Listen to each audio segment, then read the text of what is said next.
missão da Agência Internacional de Energia Atómica já está em Zaporizhia para inspecionar a central nuclear ucraniana nas mãos das forças invasoras russas desde março. Ministros dos Negócios Estrangeiros da União Europeia suspendem acordo de vistos com a Rússia para travarem as viagens de turismo. 25 anos após a sua morte, súbditos britânicos recordam Diana, a princesa do povo. A missão da Agência Internacional de Energia Atómica chegou esta quarta-feira a Zaporizhia. Os inspectores das Nações Unidas vão ajudar a garantir a segurança das instalações da central nuclear ucraniana controladas pelas forças invasoras da Rússia. O momento é de grande preocupação.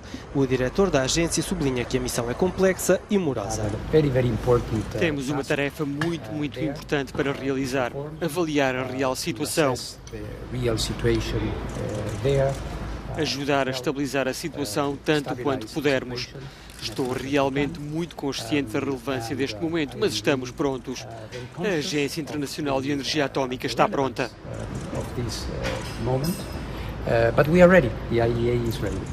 Nesta missão estão 14 peritos internacionais.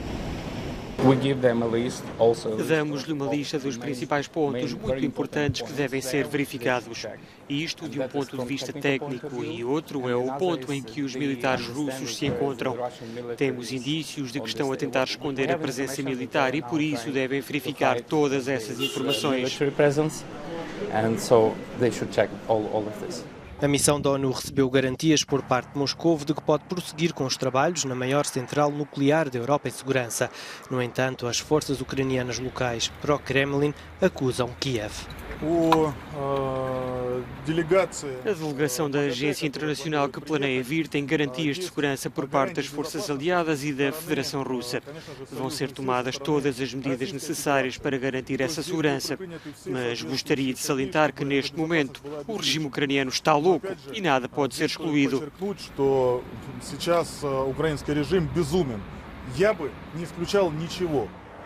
Os combates na zona aumentam os receios de que possa haver uma fuga maciça de radiação ou mesmo um derretimento do reator. Os ministros dos Negócios Estrangeiros da União Europeia decidiram suspender o acordo de 2007 com a Rússia para a facilitação da emissão de vistos, sobretudo para turismo. Estados-membros das regiões do Leste, Escandinávia e Báltico queriam uma proibição total da entrada de cidadãos russos na União Europeia. Mas Portugal, França e Alemanha eram alguns dos que estavam contra esse bloqueio. A Comissão Europeia diz que vai haver maior seletividade no tipo de motivos por detrás do pedido do visto. Temos visto muitos russos a viajar por motivos de lazer e compras, como se não houvesse guerra na Ucrânia. Os Estados-membros consideraram que não vivemos circunstâncias normais. As coisas não podem continuar como antes. Os países contra a proibição total alegam que a Europa deve abrir as portas aos dissidentes, ativistas, estudantes e outros cidadãos que fogem à perseguição do governo russo. Só o tempo dirá como é que os cidadãos russos vão lidar com mais esta restrição à sua vida normal. Espera-se que esta medida tenha algum impacto, mas temos de compreender que o panorama mediático russo está totalmente dominado pelo regime de Putin. Um grande número de pessoas só vê as notícias de canais estatais de televisão, uma forte arma propagandística. As pessoas recebem todo o tipo de desinformação, todos os dias. É mais provável que os mais jovens conheçam a verdade, mas desde o início deste conflito temos visto pouquíssimos russos decididos a rebelarem-se. Os ministros dos Negócios Estrangeiros também confirmaram que não vão reconhecer os passaportes russos provenientes de territórios ocupados na Ucrânia. Haverá também uma revisão dos vistos que os cidadãos russos estão atualmente a usar para turismo ou outros efeitos. A inflação bate recordes na economia europeia e, de acordo com os dados provisórios do Eurostat, a taxa de inflação homóloga para o mês de agosto foi de 9,1% na zona euro. uma subida face aos 8,9% verificados no mês de julho e que foi provocada sobretudo pelo aumento de mais de 38% registado nos preços da energia. Nos bens alimentares, o aumento foi superior a 10%.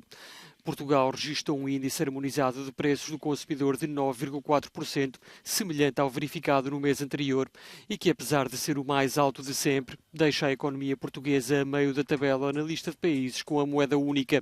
O grande destaque vai para a França, que registrou uma taxa de inflação de 6,5%, inferior às expectativas.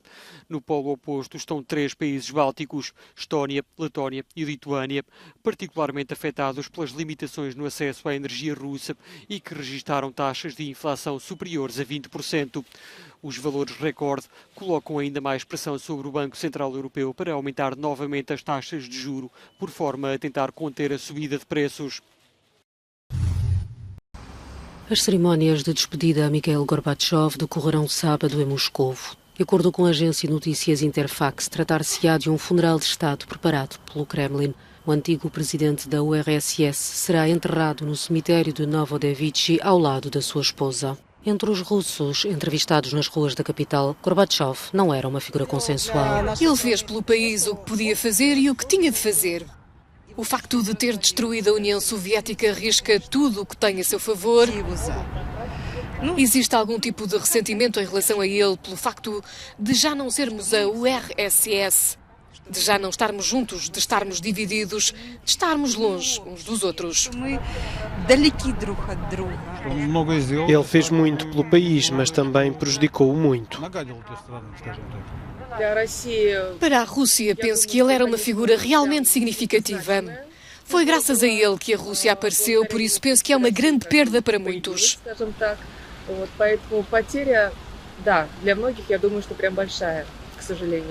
De acordo com uma sondagem do Instituto Nacional de Monitorização Social realizada por ocasião do 90º aniversário de Gorbachev, cerca de metade dos russos acreditavam que ele tinha feito mais mal do que bem. A mesma percentagem de inquiridos dizia que, enquanto político, ele pensava no bem do país, apesar de ter cometido uma série de falhas graves. No dia 31 de agosto de 1997, a comoção tomou conta do mundo com a notícia da morte de Diana, a princesa de Gales. 25 anos depois, o desaparecimento da princesa do povo, como ficou depois conhecida, é ainda sentido não apenas pela família, mas também pelos súbditos britânicos. Penso que continuamos a sentir a sua falta. O mundo precisa de alguém como ela, que esteja preparado para abandonar todas as convenções, para mostrar o seu amor pelas outras pessoas. A vida pública da princesa de Gales foi marcada por escândalos, tornando-a numa celebridade mundial. O especialista na monarquia britânica Richard Fitzwilliams defende que Diana utilizou esse mediatismo para levantar por si só o tabu sobre o VIH-Sida e também a incrível campanha contra as minas terrestres. De facto, isso tornou-se num tratado internacional. Ela podia chegar aos sem-abrigo, aos leprosos. Ela era alguém, apesar das complexidades do seu caráter e apesar do facto de ser tão infeliz e estar frequentemente doente, ela era capaz de chegar aos outros e foi isso que a tornou uma figura tão única e levou a esta extraordinária fusão de emoções sem precedentes quando morreu. Diana, de 36 anos, morreu num acidente de fiação em Paris, depois do automóvel onde seguia se despistar no túnel da Alma. O sinistro chocou o mundo, pois o motorista perdeu o controle do veículo quando tentava fugir dos paparazzi.